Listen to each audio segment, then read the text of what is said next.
Hey, welcome to part 4, the last video in my summary series on the Roanoke Voyages.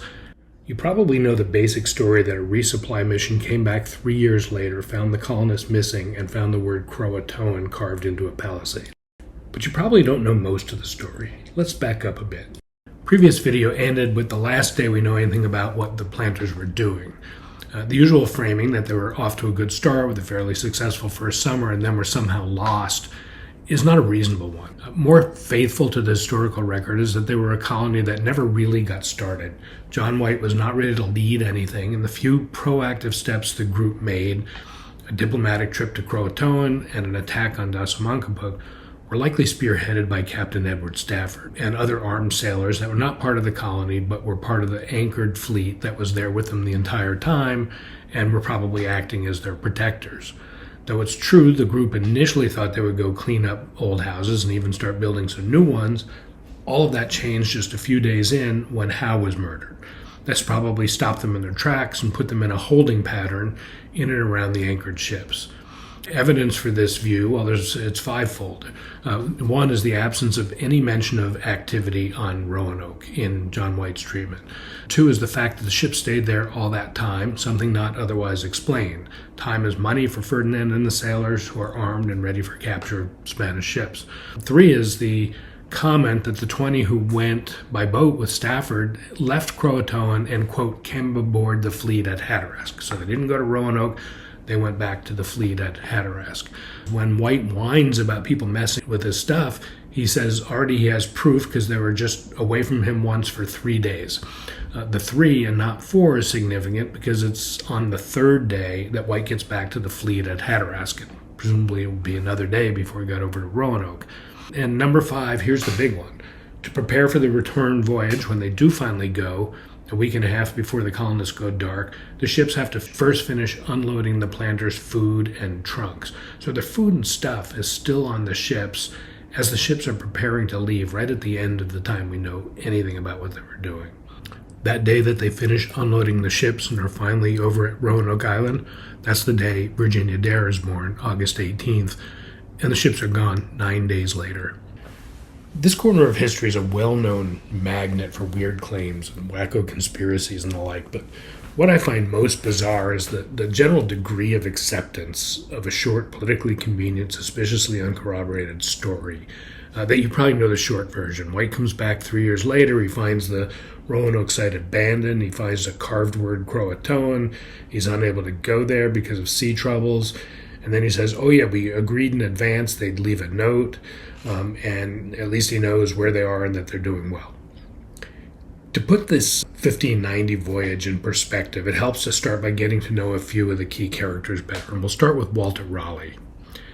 Remember Elizabeth Holmes, Theranos Blood Testing Company, sentenced to 11 years for defrauding Silicon Valley investors with tall tales? Well, Raleigh is the Elizabethan Elizabeth Holmes. His Theranos was a city of gold in Venezuela. The king and other investors were unhappy with him, and Raleigh was executed. That's the end of his life. Let's go backward in time to get to 1590. Now, to be fair, the deceit and embellishment around the city of gold wasn't the only cause of Raleigh's downfall and eventual execution. The king was promoting reconciliation with Spain at the time. Raleigh messed with Spain in pursuit of personal gain, and the scholars see both contributing. But Raleigh had a reputation as smart, manipulative, and self-serving. What little record that remains from that time should be understood in the context of Raleigh's charter. That's a patent or a legal claim to future activity connected with the colonization efforts. Raleigh's charter covered a broad region of the eastern U.S., and he had 7 years from 1584 to establish some sort of ongoing presence in the New World, and doing so was super valuable. Sassafras was seen as a miracle cure for syphilis and other things, and there was tobacco, and he could sell shares of these rights to others. Critically, if someone was going to make a legal challenge to Raleigh's charter, it would be a claim the colonists were dead or likely dead. The last thing Raleigh or anybody vested in his charter wanted was evidence the colonists were dead. For the first 3 years after 1587, there's one failed relief effort and then nothing. Though this is generally attributed to war with Spain being a diversion, apparently in addition Raleigh's just not trying very hard and was losing interest. Then in 1590, 1591, and 1592, there's three sort of efforts to find the fate of the colonists, the first of which is the popularized John White one. To understand those, first imagine a woman who has a dilemma. She has just 1 week's vacation time in the bank and a destination wedding for her best friend in the fall.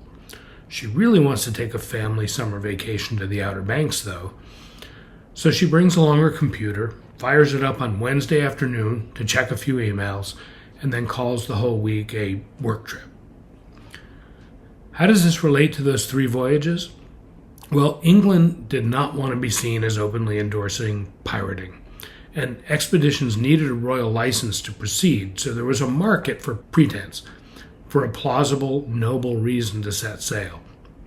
That led to what looks like a bait-and-switch operation on John White in 1590. At first it looks like he's going to lead an expensive relief effort with supplies, new settlers, and a bond posted to make sure the relief part was carried out. But when he shows up at the dock, there are no settlers and no supplies, and the captain is waving his royal permission to sail papers, and John White is invited on along with a carry-on that fits in the overhead compartment. John White is nobody on this trip. They need him, but they don't really need to accommodate him. They're gone for 7 months, 4 of which are on the American side of the Atlantic, and their time ashore searching for colonists is not measured in months or weeks or days. It's measured in hours.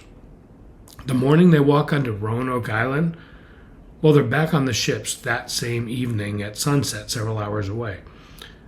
Not only do they not go to Croatoan, they also don't go to Dasamankabuk, a few miles away. And every time we think this story can't get weirder, it surprises us. What were they doing before the several hours they were on Roanoke? Well, they spent 12 days to get from 20 miles south of Croatoan to 40 miles north of Croatoan, with 3 of those days right at Croatoan, doing depth measurements around the inlet. Now think about this. They're within sight of the shore at a place with a village where John White had been and interacted with people, and there's no mention of going to shore. Did they not go to shore? They probably went to shore and found nothing. We now know that village was perhaps abandoned. The town was already struggling 3 years earlier, and there was evidence they may have already been in the process of migrating to the mainland at Dasamankabuk. That migration may have been hastened by years of drought, and this mainland area is actually labeled Croatan in maps from less than a century later. White describes finding his stuff strewn about, including rusted armor. This is ominous because we know that on just about the last day he saw them, they all signed a pledge to protect his stuff or else be responsible. Even more curious, though, is metal armor laying there rusting. Metal that could be repurposed to, say, digging out canoes was super desired by the Algonquian people. So this seems like returning for a few years later to a bench in Central Park and finding the wad of cash he left behind. And he also finds the carved word Croatoan without a cross carved next to it and says there was a prearranged plan to indicate where they went and carve a cross if they were leaving under duress. Before considering just how cynical we should be about this bizarre Croatoan carving story, I'll describe another incident from the report. While a group is coming ashore over the breaking waves here at Hatteras a day before the Roanoke excursion, a boat capsizes and 7 people drown. This is a big deal event, and it happens doing this annoying John White side task they really don't give a crap about. This leads to a kind of mutiny, and the surviving group says, "Forget it, we're done, we're going no further." Then in John White's account, minds are changed, and they instead proceed to Roanoke, find the Croatoan carving, and then the ships leave the area without following up on that clue because of sea trouble. So here's my question. What if they actually didn't go to Roanoke from here at all? What if, like the group threatened, they went no further? Suppose here's what really happened. They did go ashore at Croatoan a few days earlier, found nothing, and then moved up to Hatteras with the intent to follow up by checking out Roanoke and Dasamankabuk. Then they had this drowning disaster and said, "Forget it, we're done, the obligation is satisfied, we're out of here." Would we know about it? And how would we know about it? You might think, of course we would know about it. There's other people there. There must be sources of other information that support one or the other of these renditions. There must be ship's log or letters or diaries from crew members, or a report to the investors, or a report to the crown, or mentions of rumors in the London pubs, or later reports from Spanish spies, or descriptions in legal proceedings. No, there isn't. Given there's no record from anywhere else that supports the Croatoan carving story or the idea there was some prior agreement about a carving plan, there's every reason to believe that if they didn't go to Roanoke at all, we wouldn't know about that either. Subsequent search efforts don't focus on Croatoan. Nobody mentions it. It all comes down to White's story, and to what extent is that even White's story? The world hears about the Croatoan carving story 10 years after the fact, in the year 1600. And even then, it's not something in White's handwriting, or signed by John White, and dated, or anything like that. The account comes from Hakluyt, the one who chronicles all the voyages of the time. It's written as a first-person narrative, as though John White is writing about his experiences, but importantly, there are other instances in which Hakluyt is known to synthesize information from other sources into a dramatic first-person account. We once again have no original document, nothing even reported as bearing John White's signature. Let's look at the Raleigh-Hakluyt-White triangle. White is always under Raleigh's wing, or perhaps under his foot. Even after the 1590 journey, White is probably on Raleigh's plantation property in Ireland. We know nothing about White after 1593, and historians debate whether he was alive after that time. In 1593, though, a few years after White's trip, Raleigh is preparing a renewal application for his charter. Remember the charter, the one that requires the colonists are plausibly still alive and not abandoned? The charter renewal includes a few new investors, one of whom is Hakluyt.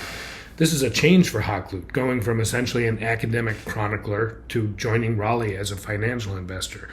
Though it's not published for 7 more years, this is when Hakluyt solicits White's account of the 1590 trip.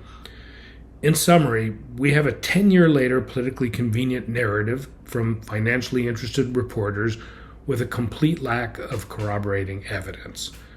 Most historians seem less cynical than me, but I believe the chance anybody saw Croatoan carved on the post is below 50%.